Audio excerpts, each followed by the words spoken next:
JBNN will keep you informed. I'm Michelle Jones. Hi guys. Before we go into the news, please remember to like, subscribe, leave a comment, and share the news with someone today. Now on to the news. Police probe disappearance of gun from Morant Bay Station. The police in St. Thomas have launched an investigation into the disappearance of a licensed firearm at the Morant Bay Police Station. According to a source, a licensed firearm holder left his Glock pistol at the station for safekeeping. On his return to the police station last Friday to retrieve the gun, it was discovered missing. The pistol was reportedly left at the station's guard room. A source also revealed that all police personnel who worked in the guard room since the gun was left there are being investigated. Ziki wanted for questioning after M16 seizure. Following a targeted operation in the Duncan's Pen area of Spanish Town, the St. Catherine North Police have listed one man as a person of interest. According to law enforcers, a successfully executed police military operation on Thursday led to the seizure of an M16 rifle with its serial number erased, along with 2 magazines and the 25 5.56 cartridges.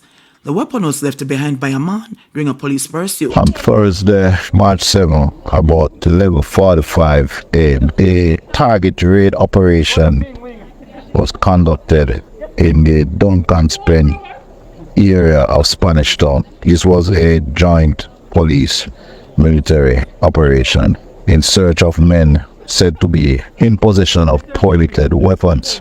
The team, on approaching a particular premises, saw a man acting suspiciously. He began to run as the team advanced and disembarked from the service vehicles. One M16 rifle with serial number erased with 2 magazines and 25 5.56 cartridges fell from him as he made good his escape in the adjoining community. Search was ensued. The adjoining community was searched. Additional resources were garnered and the area was canvassed, but this man was... The police have since named Rck Williams, also known as Ziki, of Carlitz Road, Spanish Town, in relation to this incident. Williams has been advised to present himself at the Spanish Town Police Station or the nearest police station to assist with the ongoing investigation. The Jamaica Constabulary Force, JCF, is also urging anyone with information regarding Williams' whereabouts or any other information pertinent to the case to contact Police Emergency at 119, Crime Stop at 311, the NIB tip line at 811, or the nearest police station. Meanwhile, head of the St. Catherine North Division, Senior Superintendent of Police Howard Chambers, is commending key stakeholders in his division for their support and partnership with the JCF as it continues to bolster efforts to enhance safety and security across the parish. Now, since the start of the month of March, the St. Catherine North Division has embarked on high-intensity operations right across the entire division, focusing mainly on our hotspot areas. They include primarily those areas in Spanish Town environment and Linstead zone. So we'll be doubling our efforts. We'll be doing a continuing with a range of operational activities other than search operations, target raids, vehicle checkpoints, and we'll be utilizing as much tools as possible from our anti-gang toolbox. So we continue to ask citizens to continue to partner with the police. We are enjoying good partnership with our citizens as we seek to maintain our focus on the strategic intents of the division, public order enforcement activities. 3 of 10 St. Elizabeth wanted men now in custody. 3 of the 10 men were named on the St. Elizabeth Police's most wanted list have been taken into custody. This was disclosed by Acting Superintendent Coolidge Minter, head of the St. Elizabeth Police. The division published a list of 10 persons that are wanted for various crimes committed in the St. Elizabeth Division. So far, 3 of these persons have turned themselves in. First being Jerome Bartley was charged for rape. 2 other persons have since turned themselves in. They are Christopher Morgan and Shamar Morgan. Both were wanted for wounding with intent. They have since been charged and are to appear in court next week. We want to appeal to the remaining persons who we have listed to contact an attorney and to surrender themselves to the Black River CIB, where they will be further processed. The men still at large are Lincoln Ferguson, who is wanted for rape and grievous sexual assault, Devon Blake, wanted for having sexual intercourse with a person under the age of 16, and David Pottinger, who is wanted for a similar offence. Aldane Bailey of Union District is wanted for burglary, and Lloyd White of a Manchester address is wanted for rape. The other wanted men are Andrew Carby and Fabian Brown, who are both being sought for sexual-related offences. Thieves escape with over $7 million from Portland wholesale. The police are searching for a group of thieves who broke into a wholesale in Portland, making off with more than $7 million in cash. The incident occurred Thursday in the community of Hope Bay. It's reported that the business operator locked up her establishment sometime after 8 p.m. Thieves later broke in and removed 2 vaults with more than $7 million in cash. They also stole 150 boxes of assorted cigarettes. Ex-boyfriend of teen slapped with murder charge. Anthony Spliffy McNeil, who is alleged to have killed his 16-year-old ex-girlfriend, Tara Elisa Dennis, and wounded her boyfriend, has been slapped with a murder charge along with 4 other offences. The 28-year-old was also charged on Thursday with wounding with intent, possession of a prohibited weapon, unauthorized possession of ammunition, and using a firearm to commit a felony. McNeil, who is said to be Dennis's neighbour and lives in Top Road, Little London, was on the run after the incident, but surrendered to the police last Sunday. Last week, Assistant Commissioner of Police ACP Clifford Chambers revealed that Dennis's boyfriend, 38-year-old Darren Stewart, was listed as a person of interest in the corporate area. Stewart, a mechanic, was released from the Savlamar Public General Hospital and gave a statement and is now at large. ACP Chambers said he's appealing to Stewart to turn himself in immediately. Reports from the police are that Dennis disembarked a vehicle in Little London Square and was later accompanied by the injured man who walked her home from work. The two later sat on Dennis's veranda and talked when shortly after it is alleged that McNeil entered the yard and opened fire at them. They ran in fear of their lives. The police said residents later alerted them, and upon their arrival, both Dennis and Stewart were found suffering from gunshot wounds. They were transported to the hospital, where Dennis was pronounced dead. Man charged for murder of 9-year-old Clarendon boy. Joel Williams, a 25-year-old man from Maypen, Clarendon, has been charged for the shooting death of 9-year-old Shamar Walker, who was killed on January 26. Williams is also charged with wounding with intent in relation to a female shopkeeper who was also shot in the same incident. Williams is to appear in the Clarendon Parish Court on March 28. Police had reported that about 7:45 p.m. on the day in question, a group of people were at a shop when a man entered and was there for about 30 minutes before opening gunfire, hitting the young boy and the shopkeeper. Both were rushed to hospital, where little Shamar, who was shot in the chest, was pronounced dead, and the shopkeeper admitted in serious condition. Suits theorized that the shopkeeper was the target of the attack, as she had reported a robbery at her shop just days before. Vybz Cartel to know fate next Thursday. Incarcerated dancehall artist Adidja Palmer, more popularly known as Vybz Cartel, is expected to know his fate next week, as the Privy Council has announced that a ruling in the appeal to overturn his murder conviction will be handed down on Thursday, March 14. The entertainer, sentenced to life in prison more than a decade ago, had been granted an expedited hearing by the Privy Council in October 2023.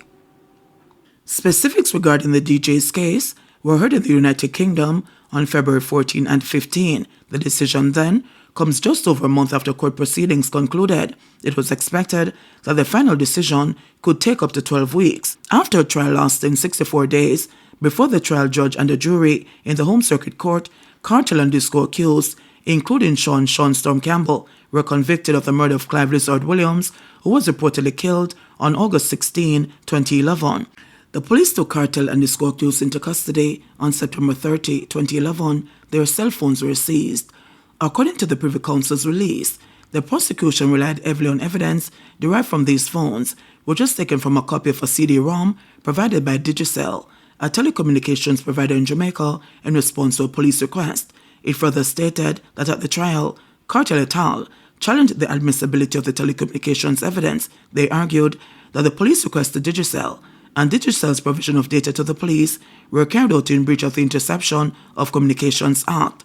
Further, the evidence had been obtained in breach of the fundamental right to the protection of privacy of communication guaranteed by the Charter of Fundamental Rights and Freedoms contained in the Jamaican Constitution, the High Court statement read. The trial judge ruled that the telecommunications evidence was admissible. During the trial, the judge also became aware of an allegation that a juror had attempted to bribe others by offering 500,000 Jamaican dollars for a particular outcome. The trial was allowed to proceed as the judge did not discharge the jury or the particular juror said to have offered the bribes. According to the Privy Council, its ruling will be made against the background of several grounds of challenge, specifically, 1. Should the trial judge have excluded the telecommunications evidence relied on by the prosecution? 2.